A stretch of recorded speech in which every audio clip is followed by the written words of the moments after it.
Kehadirannya di alam mempunyai fungsi dalam pelapukan dan bisa memakan jamur perusak tanaman.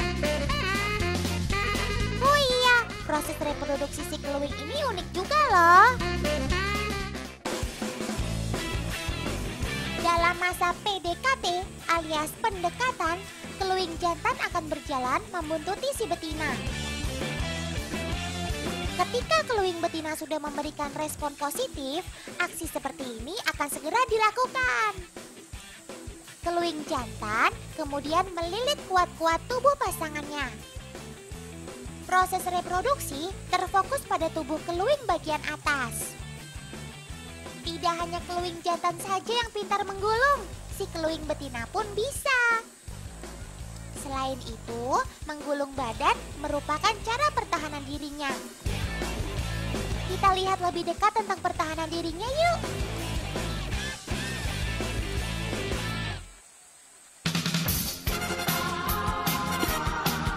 Agen 05 akan membantu kita mencari tahu lebih dekat pertahanan diri sobat kita ini.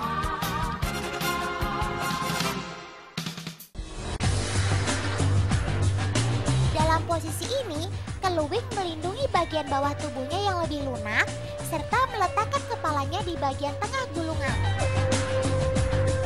Sedangkan bagian atas tubuhnya yang lebih keras digunakan sebagai tamengnya. Pinter!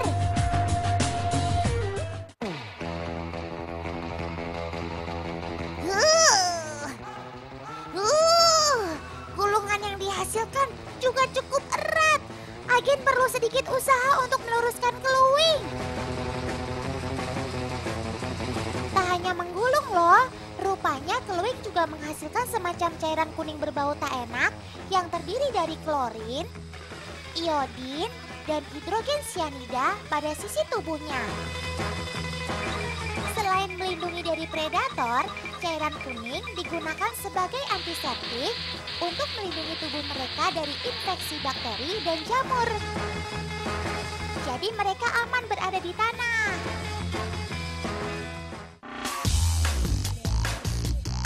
Keluing sangat suka tinggal di daerah yang lembab seperti hutan. Tapi terkadang ia bisa kita jumpai juga di sekitar rumah. Apalagi bila cuaca sedang dingin atau basah. Tapi yang jelas kehadirannya tidak berbahaya, apalagi bikin heboh seperti kelabang.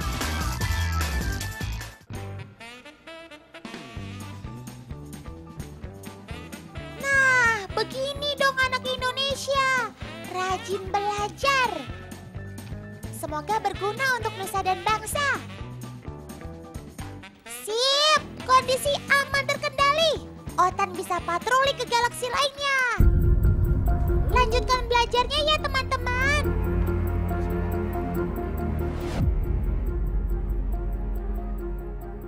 Ya ampun, keluing.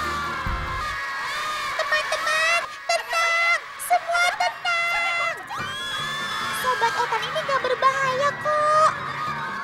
Aduh, keluing, kalau kamu mau ikutan belajar, bilang-bilang dong.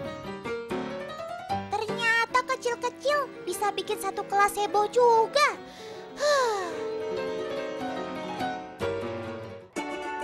Otan harus ekstra patrolinya nih. Tenang Bu, kecoa, curut, cicak, dan sobat lain pembuat heboh sudah Otan amankan. Otan bisa makan pisang dengan tenang siang ini. Otan pergi dulu ya Bu.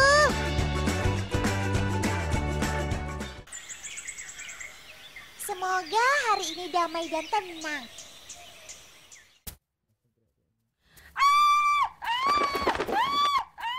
Alamak, ada apa lagi ini? Ya udah, Otan meluncur ke TKP sekarang juga.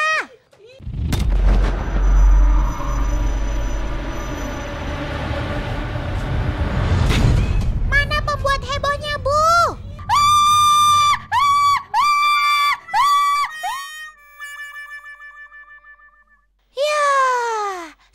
Ini pelakunya.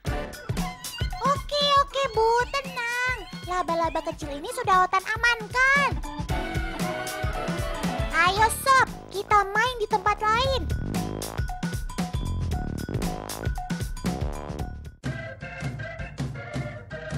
Teman, kenalkan Sobat Otan, si jumping spider atau laba-laba peloncat.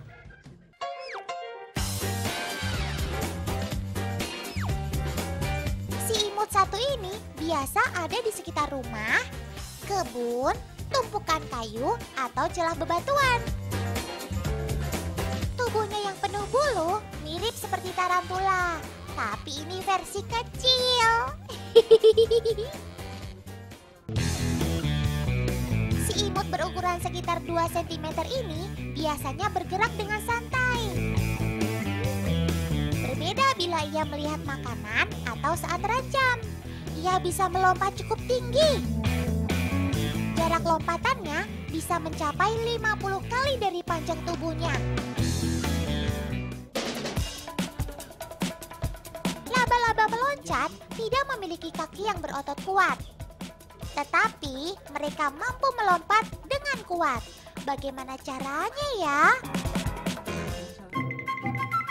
Mereka memiliki sistem hidraulik pada kakinya yang berkembang dengan baik. Sistem hidraulik memakai hukum Pascal, di mana tenaga bisa berpindah melalui cairan. Jadi, sistem ini mengubah tekanan cairan tubuhnya yang memberikan tenaga pada kaki untuk mendorong lebih kuat sehingga mereka bisa melompat. Ciptaan Tuhan memang selalu mengagumkan. Laba-laba kecil ini bisa dikenali dari 4 pasang mata yang ia miliki yang bisa digunakan secara bersamaan, sehingga memberikan penglihatan yang luas tanpa menggerakkan kepalanya.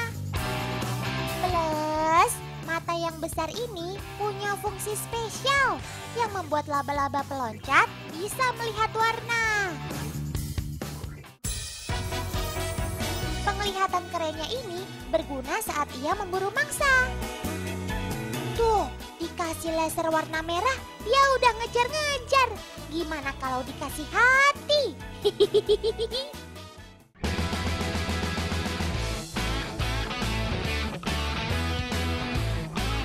Teman, percaya nggak kalau Otan bilang antar individu laba-laba pelompat punya kepribadian yang berbeda?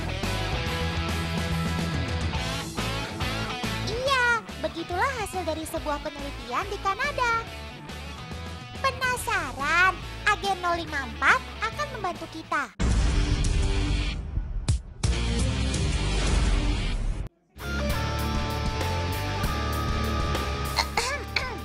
Cerminnya bukan buat kacaan kali. Siap, Otan.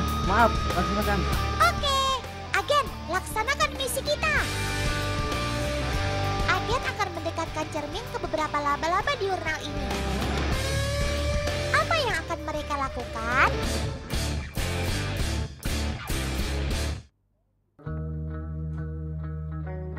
Wah, ini si Gugu pemalu dan takut. Padahal hanya melihat bayangannya sendiri.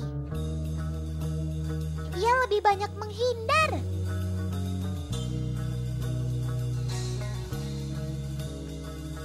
Lain cerita dengan si Johnny. Ia terlihat lebih pede dan berani. Ia mengangkat kedua kaki depannya. Gerakan mengangkat kaki seperti ini biasa digunakan Sobat Otan sebagai pertahanan dari laba-laba lain. Atau saat ia mau PDKT dengan betinanya.